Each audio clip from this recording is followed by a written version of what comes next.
Welcome back to my channel. तर मी माझी लाईफ अपग्रेड करते आणि त्यासाठी लाईफच्या एक एक एरियावर मी हळूहळू वर्क करते।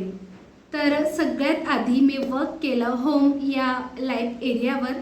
तर घरा रिलेटेड जी काही कामं असतात ती कामं तर करावीच लागणार असतात आणि तीच कामं जर आपण प्रॉपर वेने केले तर नक्कीच आपल्याला प्रोडक्टिव्ह व्हायला मदत होते, गडबड गोंधळ होत नाही। तर होम या एरियात अपग्रेड होण्यासाठी सगळ्यात आधी मी केलं होतं छान असं डीप क्लिनिंग, डिक्लटर केलं आणि त्यानंतर काही डेली वीकली रुटीन्स मी माझ्या लाईफमध्ये ॲड केल्या आणि त्या रुटीन्स माझ्या हॅबिट बनाव्यात यासाठी मी एवढे दिवस दिले। आणि आता मी म्हणू शकते की नक्कीच मला ह्या होम क्लिनिंगचे ज्या रुटीन्स होत्या त्या रुटीनची हॅबिट झाली आहे।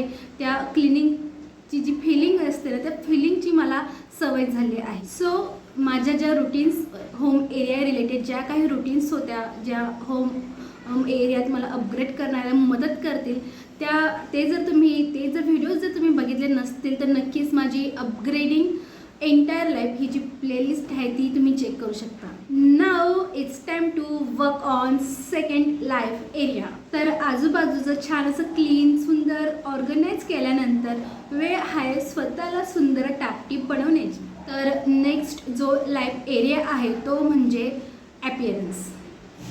तर ही गोष्ट इम्पॉर्टंट का आहे? आपलं सुंदर दिसणं, अट्रॅक्टिव्ह दिसणं, टापटीप असणं हे गरजेचं का आहे? कारण जेव्हा आपण सुंदर टापटीप असतो ना तेव्हा आपल्याला सुद्धा तसं छान फील होत असतं।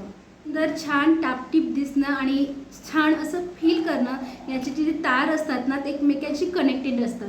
जेव्हा आपण टापटीपपणे प्रेझेंट होतो ना प्रत्येक वेळी तर त्यावेळी आपल्याला स्वतःला कॉन्फिडंट फील होतं आणि आपण आत्मविश्वासाने समोरच्याशी इंटरॅक्ट करू शकतो। आणि जेव्हा आपल्याला कुठेतरी असं वाटतं ना की माझी ही गोष्ट बरोबर नाही आहे, माझा ड्रेस चांगला नाही आहे किंवा माझे जे व्हाईट केस आहेत ते दिसता आहेत किंवा मी थोडं अनकम्फर्टेबल आहे तर त्यावेळी ना आपण समोरच्यासोबत नीट व्यवस्थित बोलूसुद्धा शकत नाही। मग कुठेतरी आपल्याला समोरच्या जवळ छान असं प्रेझेंट होता येत नाही किंवा सतत असं वाटत असतं की समोरचा जो आहे तो आपल्या वाढलेल्या ॲब्रोजकडे बघतोय, अप्पर लिप्सकडे बघतो। पण जेव्हा आपल्याला माहीत असतं ना की मी खूप छान दिसतोय किंवा छान दिसते तेव्हा आपला आत्मविश्वास वाढत असतो, आपला कॉन्फिडन्स वाढत असतो। म्हणूनच या गोष्टी खूप महत्त्वाच्या असतात आणि अगदी छोट्या छोट्या गोष्टी असतात पण आपण त्यांच्याकडे दुर्लक्ष करतो। आणि मी तर स्वतःकडे इतकं दुर्लक्ष केलेलं,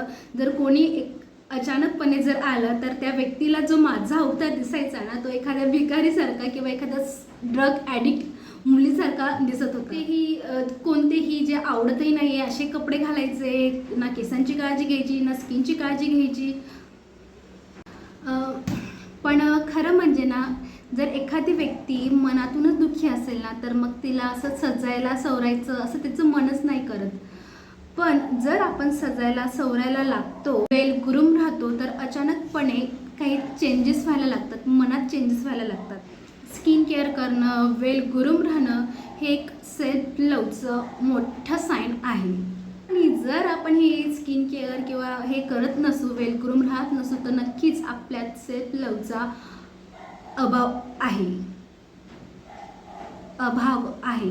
म्हणूनच माझा कॉन्फिडन्स वाढण्यासाठी, सेल्फ लव वाढण्यासाठी मी माझ्या ह्या ॲपिअरन्स ह्या एरियावर वर्क करणार आहे।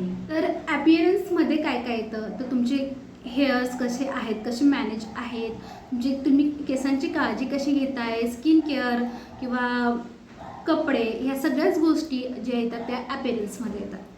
तर जसं मी होम एरियात अपग्रेड होण्यासाठी सगळ्यात आधी होम एरियात अपग्रेड होण्यासाठी त्या रुटीन्स लावून घेण्याआधी जसा एक टास्क केला होता डीप क्लिनिंग आणि ऑर्गनाइज करण्याचा, डिक्लटर करण्याचा, तर त्याच पद्धतीनं ॲपिअरन्सच्या ज्या काही रुटीन्स आहेत त्या लावण्याआधी एक टास्क मी जो केला तो म्हणजे ग्लोअप टास्क। टास्क कंप्लीट करण्यासाठी, ग्लोअप करण्यासाठी मी पार्लरमध्ये गेली, छान असं हेअर कलर केला, आयब्रोज असेल, फेशियल असेल, वॅक्स असेल, असं सगळंच केलं, छानशी नेलपेंट लावली, माझा ग्लोअप टास्क जो होता तो कंप्लीट केला। हा ग्लोअप टास्क कंप्लीट केल्यावर मला खूप छान वाटतंय, फ्रेश फील होतंय। पण प्रत्येक वेळी असं पार्लरमध्ये जाणं, सलूनमध्ये जाणं पॉसिबल नाही आहे। पण आपल्याला नेहमीच वेल ग्रूम तर राहायचं आहे, स्किन केअर तर करायची आहे. त्यासाठी आपण आपल्या लाईफमध्ये रुटीन्स ॲड करू शकतो. तर त्या रुटीन्स कोणत्या, तर ते बघूयात आपण पुढच्या व्हिडिओमध्ये. तुम्ही पण स्वतःची काळजी घेत नसाल, स्वतःच्या दिसण्याला इम्पॉर्टन्स देत नसाल तर ते द्या. स्वतःला आरशात बघितल्यावर असं छान वाटलं पाहिजे.